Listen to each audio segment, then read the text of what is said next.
ইতালির রোম থেকে ঢাকার হযরত শাহজালাল আন্তর্জাতিক বিমানবন্দরে আসা বিমান বাংলাদেশ এয়ারলাইন্সের একটি ফ্লাইটে বোমা হামলার হুমকি পাওয়ার পর তল্লাশি করে বোমা বা বোমা জাতীয় কোনো বস্তুর উপস্থিতি পায়নি বোমা নিষ্ক্রিয় দল। বুধবার সকাল ৯টা ২০ মিনিটে হযরত শাহজালাল বিমানবন্দরে নিরাপদে অবতরণ করে। এরপর যাত্রীদের ফ্লাইটটি থেকে নিরাপদে সরিয়ে নিয়ে শুরু করা হয় তল্লাশি।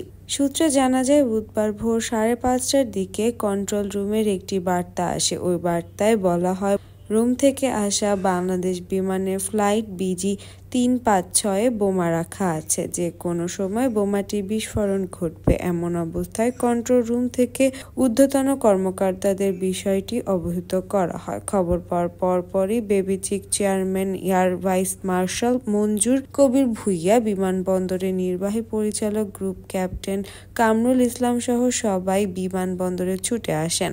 শুরু হয় নিরাপত্তা সদস্যদের মোতায়েন। বিমান বাহিনীর একটি বোমা নিষ্ক্রিয় দল, quick response force, fire service সহ বিপুল সংখ্যক অন্যান্য আইনশৃঙ্খলা বাহিনীর সদস্যরা ব্যাপক প্রস্তুতি নেয়। অবশেষে সকাল ৯টা ৩৫ মিনিটে ফ্লাইটটি জরুরি অবতরণের পরপরই গ্রুপ ক্যাপ্টেন কামরুল ইসলামের নেতৃত্বে শুরু হয় তৎপরতা।